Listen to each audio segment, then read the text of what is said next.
So, guys, at time of recording, we are a week removed from the North London Derby, and various opinions Still and happy. still happy from it. Now, of course, this may be horrendously out of date by the time this goes out, but I wanted to ask you the question because this is something What that's do been we kind of think of bothering. Tottenham? Shit. Shit. What do we What That's think do of not we the think it? of question. shit? Tottenham? That's not those aren't the questions. I wanted to talk They about Spurs. always should be the questions. It should always be the question, of course. Of course. That is a leading question that I refuse to answer at the moment. Anyway, so I wanted to kind of position this to you at the moment. Again, I know you have Arsenal hats on, and that's going to skew this question a little bit. Only Spurs just currently happened. sit. Spurs currently sit third in the league. Right, they've had a decent start to the season. Signed a lot of players in the summer, particularly in the positions where Conte is quite known to prioritize, like the wing backs and so forth. He boosted the attacking options and all that sort of jazz. But even though Spurs are third in the league, and even though they're keeping pace, you would say, with say the front runners, like they're ahead of Chelsea, they're ahead of United, they're ahead of Liverpool as things stand for different reasons. But I want to ask the question: is everything all right at Spurs? Because I have got the suspicion after listening to the likes of Antonio Conte and a few players who have joined the club and haven't really kicked on in terms of signings, players you think that would be absolutely 100% in the squad, players that Conte would like, and they haven't really done anything. I'm just trying to see if there's a story here with Spurs. Is there actually issues, or is this just Conte expecting too much of a team that kind of has a ceiling? So that's why I wanted to kind of position to you. Is something wrong at Spurs, or is third at the moment and the North London Derby win aside a wobble, essentially? Well, no, I don't think it's a wobble. Funnily enough, we'll go back to the North London Derby Hmm. afterwards, in which Conte seemed to quite a lot of people, and not just Arsenal fans as well, seem to have been watching a completely different match. Hmm. He saw a match where Spurs had basically played excellently, and just a lack of finesse in the final ball is the only reason they didn't whop us 4-0.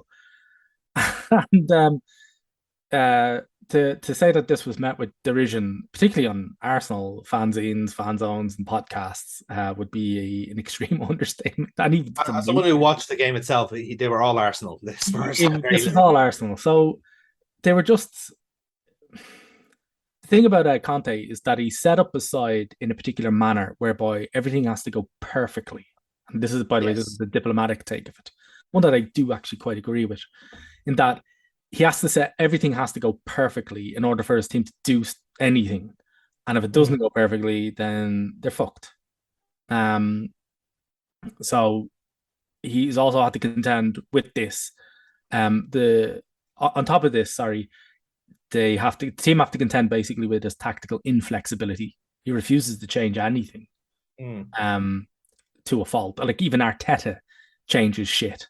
He may not alter the full system. Like you don't need to change absolutely everything to be somebody who changes some things.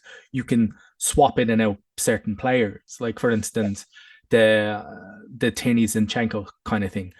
Do you need somebody who plays more centrally and is basically just a technical master with the ball at his feet? Um, if that's your horse for your course, then you play Zinchenko. If with Tierney, if you don't need that, you need somebody who's a faster, more mobile, and Broader. Yeah. and far better defender than Zinchenko. Then you go with Tierney. Neither is better than the well, they're better than the other in certain aspect. Neither is a bad player, or they're both excellent players. It's just a horses for courses thing. Yeah. In my thing, I think we will actually field Tierney against you. Um, Makes to sense. to utilize his speed to get down into those spaces, because Hmm. that's the spaces where Alexander Arnold. I don't think Zinchenko has the ability to do that. Well, I Hmm. don't think he has the speed. Straight line speed is not his thing. But in any Yeah, case, you do need to catch to spring the trap essentially. So Tierney would be exactly. the best person. Hmm. Yeah. But with regards to that, that's the thing where you've actually changed how your team is played by changing one or two players, but you've not altered the system. You've still played the same way. It's just you've not got as much in one area, you've got more in another. Mm. Conte doesn't even do that. He just resolutely will not change anything. He set up a system that demands perfection, or otherwise it just doesn't work at all. Funnily Hmm. enough, Arsenal have done this before. it didn't work out. Yes. Um, and also he has to deal with a lot of players now that aren't performing. Son's been awful. I mean, he's really been bad. They're heavily reliant on Kulusevski, who's been out and read an article just literally just injury update there in the last half an hour. He's going to miss the Brighton game. Oh. Yeah. So how are they going to deal with that? Loris isn't doing too well either. So even at the back, they're not doing that well. And he's starting to openly attack his players now. Yeah, I found the Matt Doherty thing was very fucking Here's strange. the thing about like people ping me about that. Like other supporting friends ping me about Spurs stuff to see me just rail on them. Which I'm more than happy to do now, to be honest. But I was weird because they just sent me the Matt Doherty bit, the bit about Matt Doherty, and I went and watched the whole interview. Purely a bit of a glutton for punishment, and I had some spare time. And the initial question where he rails on Matt Doherty wasn't even actually asked about Matt Doherty. It was about Jet Spence. Yes. And Yeah. he decided deliberately to go, oh, well, it's just like this Matt Hardy guy. I can't play them because I want to win. I don't want to lose a match. You're like, you weren't even talking to them, just don't see about him. They just That's what yeah, it, that's a that's what sign of yeah, there's unrest in the camp there. that's it. I was like, oh, Well, God damn, man. bear in Like, mind, like the Jed Spence like had a phenomenal fucking season. Like he is one of the reasons why Forest got promoted. And the gas thing was like he wasn't even with their player; he was Burrow's player. So Yeah. Burrow got that credit and got the money for it, and they were delighted to take it. But the fact that like he was the perfect person to go alongside Sessegnon on the left, and then you would have said, okay, if Spurs wanted to reinvent themselves and rejuvenate the team, you'd have Sessegnon left, and you'd have Spence right, and then you can put whatever centre backs you want in. But then, of course, then they come in and they get Perisic in, and obviously, like Conte prefers Emerson on the right instead as well. Then, so I don't like know as you said, like why, though. no, because like Emerson is terrible.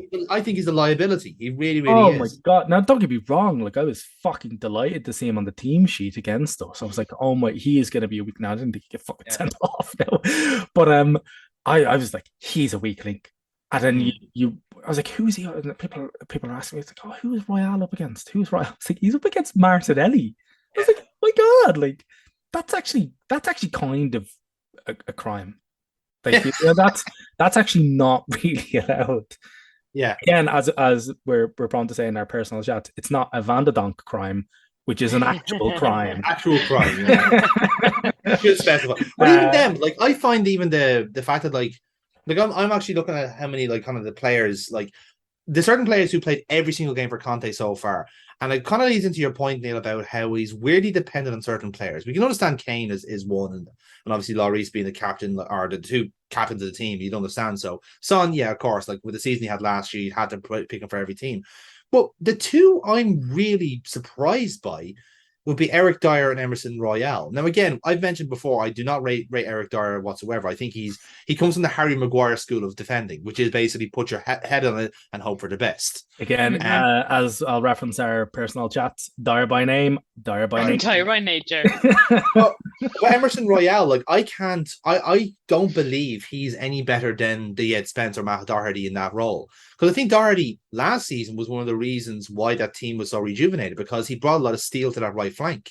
And then suddenly he's just disregarded because of what? Like his age, because you got better options in. You don't use them. You're bringing in a retool center back as your right wing back. It makes no sense. I'm gonna just jump in here is that you've got a lot of personalities in that Spurs team. When I say that, you've got Kane and Lloris, and I suppose Son to a point. And if they Well, don't you get on also with a have to take player, McCarthy into that equation now as well. So, oh yeah, Fucking but like ball, you man. don't. If you were to show me Spurs teams a few years ago, say maybe 2 3 years ago, when they were genuinely kind of worryingly decent, Yeah, yeah, when you couldn't really I deal would with know them. the Yeah. team and I would know like, oh, there's that Spurs player, that's him. Like there's Ericsson, that's him. Like, oh, there's Modric there, Um, you look at if you showed me a picture, like who's the guy? Perisic, was it? No, Perisic, not yeah. Perisic. Yeah, I was like, who the hell is that? And you were just like, it's Perisic. Like that's that, like he has been playing with them for a while. Like it's a big name signing that I was like, Yeah, it oh was a right, well big he's deal. just Yeah. No, I don't know. Would not if you would pay like I would not have got it if you paid me. Like I would not have even picked that name out. Like they are all just kind of bland characters. Again, I am looking from the outside in and I'm quite removed. So I do understand there's a huge bias here, but you've got Kane, you've got Son, you've got Lloris, and you've got Richarlison now as well. But the rest of them are all cogs in a machine Yes. for Conti. They are replaceable. What you're saying here is that Royale and Dyer aren't, but the rest of the cogs are. Well, I wouldn't have known that. I would genuinely, if you had told me who has played every minute. But that's the point about the cogs in the machine thing. Yes, like every manager has their favorites. I mean, like Yeah. Jurgen Klopp, if he could try and marry James Milner if he wanted to. That is genuinely an option for him. Sorry about Ula, of course. Like she's gonna have to go, obviously, but that's a separate issue. But I just find She'll have to deal with that. She'll have to live with it, unfortunately. Yeah. Milner can take a spare room if that's the case. But legit, like, I like the injuries aside, because again, you couldn't call on Kukulevsky and Mora as much, and I don't think the attacking options are. Kukulevsky, I do rate as a player. Yeah. I will jump in. He's a great player. I love him. Yeah, I think he's great. But just before, I'm fairly sure Neil's probably going to make the same point. He's alluded to it already that a few seasons ago with Emery, we went on a run where we were unbeaten for 10 games. We were playing dog shit football, and all the metrics were stating that we were playing dog shit football, but we were winning games with like XGs of 0.2. Like this kind of shit, it's a run of luck. Yeah. And I was listening to, again, it was an Arsenal podcast, so it's quite biased in their statistics, but like some of the XG ratings from Spurs and some of the performances and their statistics and their ball progression details is all that they are doing this thing of sitting back and getting teams on the break. And I was watching I didn't watch the game, but the second half of the Leicester Spurs game was on in the pub that I was in. And despite my best efforts, I tried to keep my back to it. But, football will always grab my attention, especially when there's fucking 6 goals in, so many. This was against Leicester, so let's be fair. Leicester, again, looking at some of those underlying data like metrics, they are on an unlucky run. So conversely to Spurs playing dog shit but getting results, Leicester have been doing the right thing, doing the things right, except not putting the ball in the back of the net and then getting caught out with stupid errors in defense. But and that happens when you're caught out with stupid errors in defense. It's because your attack hasn't been doing the job up the other end. But I don't have any love for Spurs. That is, an indisputable fact. But I will say there were times in their history that they scared me as a club in terms of their players were well known. I didn't know if our players could match up to them. And despite watching the match and agreeing with you at every step of the way that we were the better team, I always had that fear that we were going to let them back into the game, which we did with a goal, with a penalty, which a mandatory penalty to give to Kane every time he plays Arsenal. But I think it was at the 75th minute, you were like, this game is won. Why are you so tense? And I was like, because they will fucking somehow get back into this. But after about 3 minutes, I was like, actually, we cannot calamity this bad. We, as much as we can have a calamity of a 15 minutes, I genuinely don't think Spurs have it in them to come back at us. I think they are mentally broken. Conte's machine is out of order. And there's the repairman, had to come in with the quadruple sub. And that was just to kind of keep it ticking over so that they wouldn't concede loads. And I think when they made that quadruple sub, I was like, happy days. This is it. They are broken. They are mentally broken. Yeah. You could see it in their faces. They were disheartened. And that's glorious to me. He was going to make all 5. All 5. He was going to do the quintuple. But he chickened out because obviously he's the Spurs manager, must bottle. But no, I think nothing says I've done fucked this up than making a quadruple sub when you're like 3-1 down in a game. But they're all defensive. substitutions as well. He took off And his two. he brought off King Loser Doherty. Yeah. I was going to call him Ken Doherty there. Then Spurs Slightly are fucked. applicable as well. Perhaps he realised his team were snookered. Just saying. Oh! He said it. He said it. He said it. One. But no, I genuinely think that like they could turn this around and they could start playing Conte ball really well. But if they continue in this run of form with the injuries that they have, I can see them dropping away. I do feel that this third place is a bit of I a think false it's a bit of an inherited narrative. position because they've started off strong when everyone else has been really poor, like United, Chelsea, and Liverpool. If the old guys were singing on tune, sorry Neil, like if they were on tune, they like Spurs, I don't think would be in that position. They'd be like close to it, but they wouldn't be third. Yeah, well, we alluded to this in the was it the previous podcast or the one before that like they're massively outperforming their XG. Like I think we may have seen it a couple of times. By like holy shit. Like, are you sure you've added these numbers up correctly? I don't think you've carried the 3 here. Yeah. Like Professor Frink, no, I felt that you've got to carry the 1. No, you didn't do that correctly. But like you look at their XG and you look at what they've actually done, you're going, fuck me, these numbers meant to be related. This is crazy. And that's just it. But also, one of the things as well is that this isn't a blip because after the Spurs game, they went and drew 0-0 with Eintracht Frankfurt. This is the game I wanted to mention, yeah. And he mentioned the exact same problems in the post-match interview as well, saying that they just needed to be more clinical. And that was it. For sure, we need to be more... Hang on, I'll read it out. For sure, we need to be more clinical. Today, we had chances to score, but you know very well, football is simple. To win, you have to score. Thanks for that.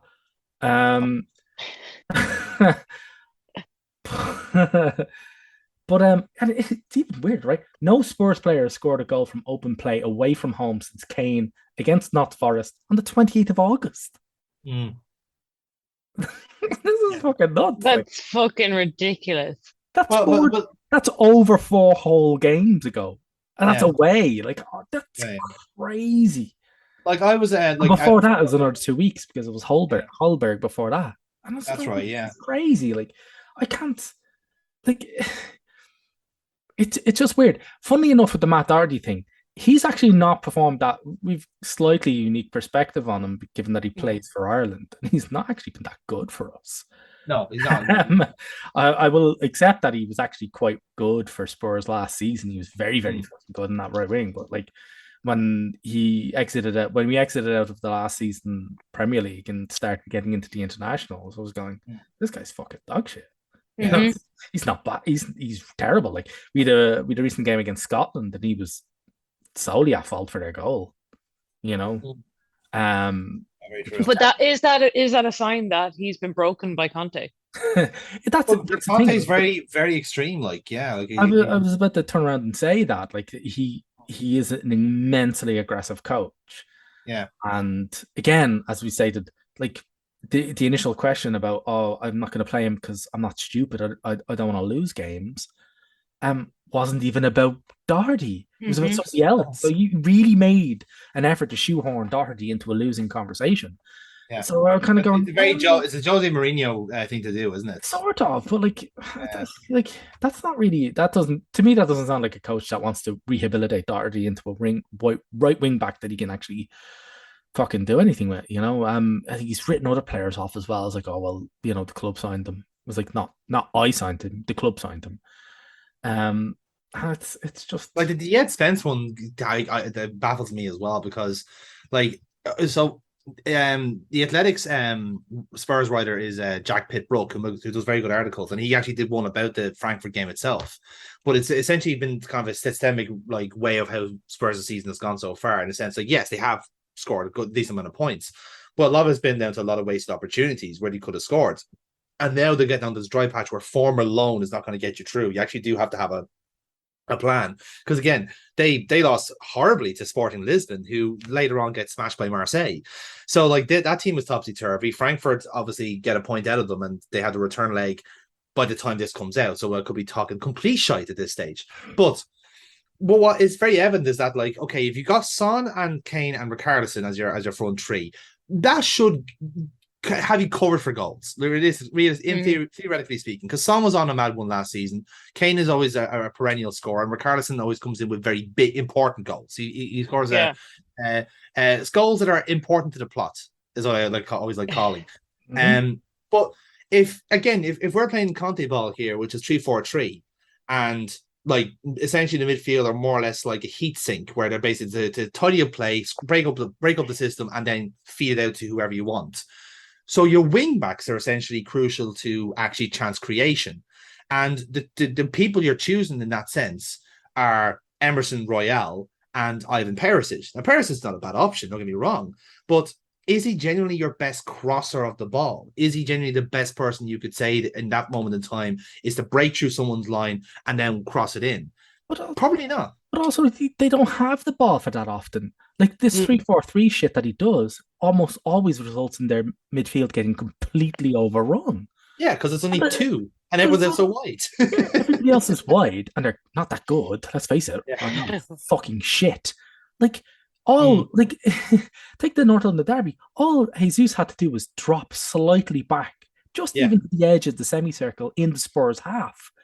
And boom, their midfield was completely overrun. Like they just cede all of this midfield territory in the hopes of hitting people on the break. And you're going like, well, we were watching the game ourselves, and like I couldn't get my head around the fact that like Partey and Xhaka in those two positions had like the fucking freedom of the city when it comes to taking long shots in the box, because they had two such flat lines in between, and there's no like friction between them in a sense. Funny enough, like Odegaard even stated that in the post-match interview.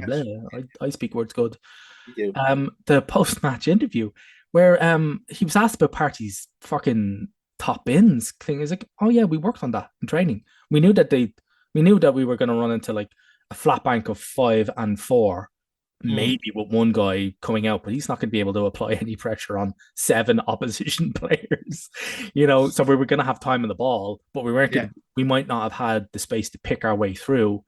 We eventually did, but this is not what he said in the interview. And he just went, we practiced the long shot. We practiced that, like we'd cut it back, get it onto the outside, and give whoever was there turned out to be Partey in this instant, but whoever was there did give them a chance to just go, right, I've got 2 seconds.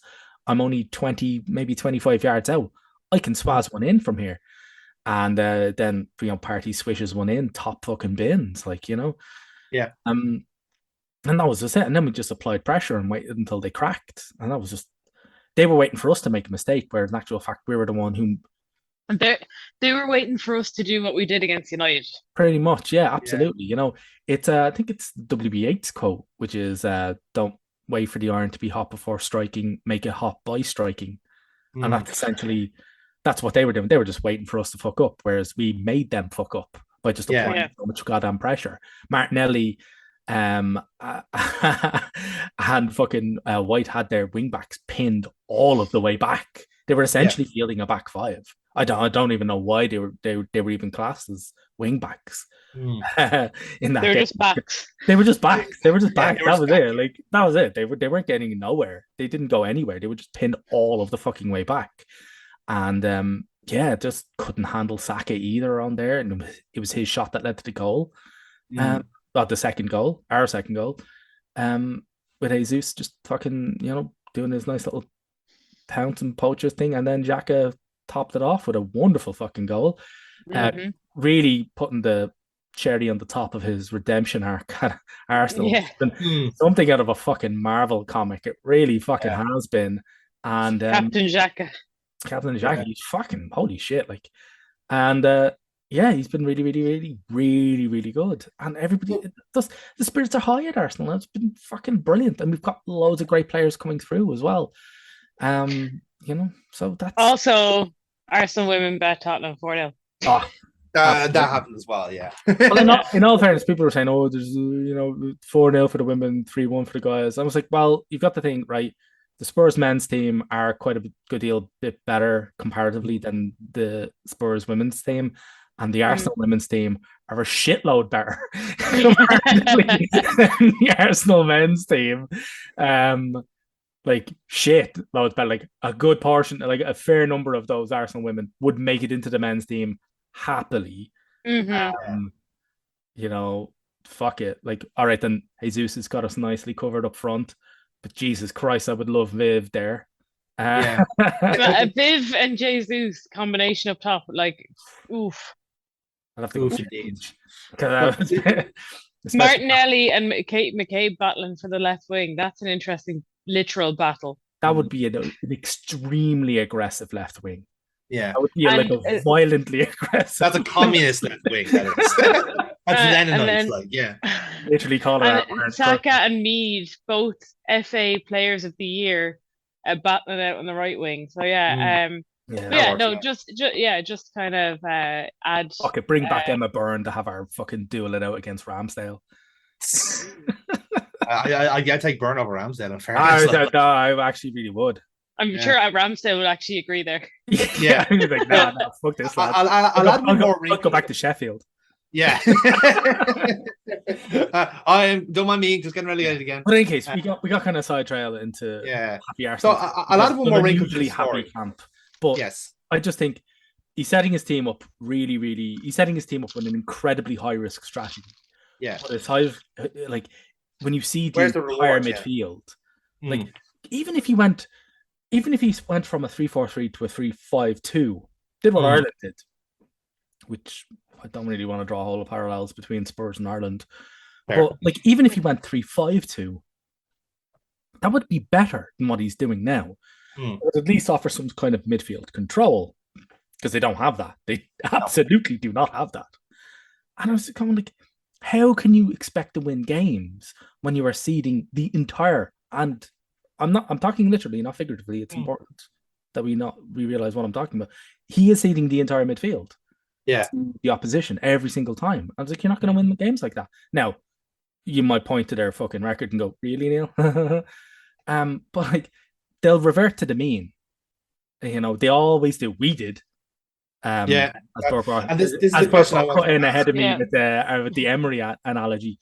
We reverted to the mean for Emery. Like, we were playing dog shit football and we were looking it through. Like, but you know, you can play dog shit, you will get dog shit, and that's what we got. And that's just what they're going to get, you know. So they may have a better coach so that he can stave it off for a bit longer. But like, you know, truth will out, and you know they should be really counting whatever lucky stars they've got in their you know empty trophy cabinet. That they're in third now, because they absolutely on the strength of their performances, they really don't deserve it. And I hate talking about what teams deserve and all this, because I think it's a real bullshit argument. But like they were totally awful. Like, I mean, they just did not look up for it in the derby. And that's the thing. Like, North London derby, if you can't get up for a North London derby, then that's it. If you're an Arsenal or a Spurs player, if you can't get up for the NLD, then you need to reevaluate where you think you are in this team, in this sport, and just go, I'll go somewhere else. Fuck it, you know. Well, again, it's funny you should mention that, because this is the wrinkle I wanted to throw into this little curveball into this conversation about Conte in particular. I'm going to mention a team, and you can feel free to take guesses. They're currently sitting 7th in Serie A. They're 7 points off the leaders of Napoli and Atalanta. And in the Champions League, they're 3rd. And no matter what happens in their next match day, they're not going to challenge the top 2. So there have been talks, there have been rumors that Massi Allegri is on the way out of Juventus. This has been asked to Conte directly, and he didn't take very kindly to these inquiries. Well, he's been spoiling to get out of Spurs for fucking ages. Well, this is what I wanted to discuss. Is this a case of jumping before being pushed? Because, like, realistically speaking, if Spurs just end up continuing to be on a dry patch again in a run of fixtures that they don't they're quite favourable as well at the end of the day. Like Brighton is what's coming up next, and that'll happen before as it comes out. Not Like, really. I mean, we saw how Trossard plundered your guys. well, that's what I mean. Like, say, Brighton are playing their system, the system better than Conte is, ironically. Yeah. And then you got Frank Lampard's Everton, which will probably, like, it's Everton, so I don't put any faith in them. You got United, Newcastle. I just realized that Spurs v Brighton is 3rd v 4th.